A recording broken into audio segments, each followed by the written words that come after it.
dan salam hormat. Terima kasih kepada semua kerana bersama dengan saya pada hari ini. Saya berharap saudara-saudari di rumah dalam keadaan sihat. Kita sekarang dalam fasa ketiga PKP. Alhamdulillah, berdasarkan pengumuman terkini Kementerian Kesihatan, kita boleh mula nampak tanda-tanda pulih hasil pematuhan PKP. InsyaAllah, moga kita semua terus tabah dalam tahap kritikal ini dan terus memainkan peranan masing-masing untuk memerangi COVID-19. Saudara dan saudari yang dikasihi, pada hari ini saya ingin berkongsi laporan kedua status pelaksanaan pakej prihatin. Ada 3 perkara utama yang ingin saya sampaikan. Pertama kali, saya ingin memberi fokus kepada status pelaksanaan bantuan yang berkaitan dengan matlamat kedua prihatin, iaitu sokong perniagaan, dan juga matlamat ketiga prihatin, perkukuh ekonomi. Perniagaan terutamanya yang dijalankan oleh perusahaan kecil dan sederhana ataupun PKS serta perniagaan mikro, ini merupakan tunjang kepada pertumbuhan ekonomi negara. Dengan sumbangan hampir 40% kepada KDNK dan menjana lebih 7 juta pekerjaan, kerajaan amat komited untuk menyokong perniagaan dalam keadaan yang mencabar ini. Saya faham bahawa ramai rakyat mungkin kehilangan pekerjaan jika PKS tidak mendapat bantuan yang sewajarnya. Ini adalah keadaan yang kita mesti elak. So, izinkan saya berkongsi status pelaksanaan beberapa inisiatif di bawah matlamat ini. Pertama sekali adalah berhubung dana pinjaman mudah PKS di bawah kelolaan Bank Negara Malaysia. Daripada 6.3 bilion ringgit yang disediakan, sehingga 15 April 2020, pinjaman sebanyak 2.7 bilion ringgit untuk lebih 5,000 PKS dengan kadar faedah 3.5% telah diluluskan oleh bank-bank domestik yang terlibat. Ini adalah peningkatan daripada 1.5 bilion ringgit untuk 3,000 PKS daripada minggu lalu. Dengan jaminan kerajaan sehingga 80%, saya yakin ini akan mendorong bank untuk permudahkan kelulusan permohonan pinjaman dan kelulusan akan terus meningkat dalam seminggu yang akan datang. Saya berharap kemudahan ini akan dapat dimanfaatkan sepenuhnya oleh semua penerima. Bagi yang berminat untuk memohon, bolehlah hubungi mana-mana bank tempatan untuk panduan lanjut. Bantuan kedua adalah berkenaan subsidi upah. Dalam laporan saya minggu lalu, permohonan adalah 31,000 majikan dan 299,000 pekerja. Sukacita saya berkongsi bahawa sehingga 19 April 2020, jumlah permohonan telah diluluskan kepada 159,000 majikan, iaitu hampir 5 kali ganda, melibatkan lebih 1 juta pekerja. Jumlah subsidi yang diluluskan bernilai 1.2 bilion ringgit. Bayaran subsidi telah bermula minggu lalu kepada majikan yang lulus. Bantuan ketiga adalah pinjaman skim kredit mikro. Daripada 700 juta ringgit peruntukan yang disediakan kepada BSN dan tekun ditawarkan pada kaedah faedah 0%, ini sehingga 17 April 2020, lebih 45 juta ringgit diluluskan untuk 1,500 perniagaan mikro. Daripada keseluruhan perniagaan mikro yang telah menerima kemudahan ini, hampir 900 perniagaan adalah di bawah skim Bank Simpanan Nasional dan lebih 600 di bawah tekun nasional. Saya berharap lebih ramai peniaga mikro akan memohon dan mereka boleh menghubungi BSN dan tekun nasional untuk bantuan yang diperlukan. Bantuan keempat adalah geran khas prihatin, khususnya untuk perniagaan mikro. Permohonan akan dibuka mulai 1 hari bulan Mei 2020 dan diuruskan oleh lembaga hasil dalam negeri.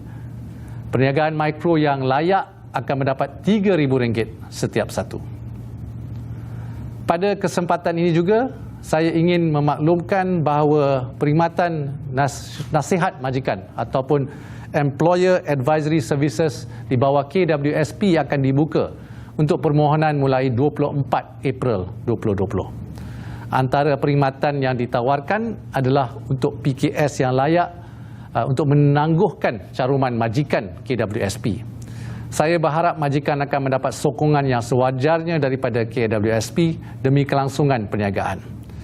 Kerajaan menjangka nilai kemudahan EAS ini adalah sebanyak 10 bilion ringgit dan akan membantu majikan dari segi aliran tunai dan pengurangan kos operasi dalam jangka masa PKP dan juga selepas PKP untuk kemampanan perniagaan. Saudara dan saudari yang dikasihi, perkara kedua yang ingin saya kongsi adalah berkenaan status pelaksanaan langkah di bawah matlamat pertama prihatin, iaitu lindungi rakyat. Pertama sekali adalah berkenaan bantuan prihatin nasional ataupun BPN.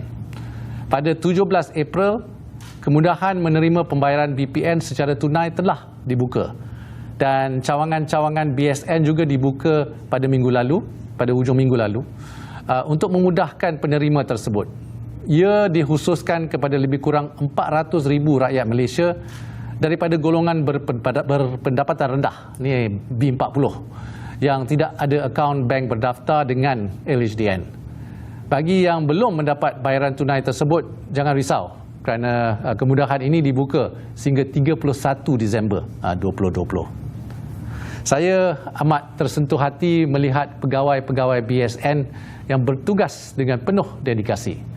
Ada yang membantu mengambil cop jari di dalam kereta ahli keluarga yang menerima BPN, yang tidak boleh berdiri atau berjalan. Ada yang menyediakan kerusi kepada mereka yang penat beratur supaya ini memberi keselesaan. Dan ada yang memberi air mineral secara percuma kepada mereka yang menunggu giliran. Pada kesempatan ini, saya ingin merakamkan penghargaan kepada pegawai BSN kerana menjalankan tugas dengan penuh amanah. Terima kasih kami kepada BSN dan juga LHDN merupakan yang nadi kepada kejayaan pelaksanaan BPN. Tidak dilupakan juga anggota polis dan juga ahli rela kerana memastikan penjarakan sosial dan arahan keselamatan dipatuhi. Terima kasih. Kerajaan akan sedaya upaya memudahkan akses kepada bantuan yang diperlukan rakyat bagi mereka di rumah yang masih menghadapi masalah mendapat BPN atau mana-mana bantuan prihatin.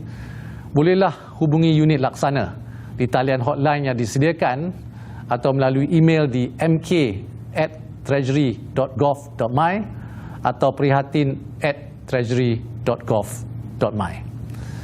Dalam jangka masa panjang, kerajaan akan memastikan institusi perbankan negara terus ditingkatkan untuk usaha memastikan setiap lapisan masyarakat mempunyai akses kepada akaun bank.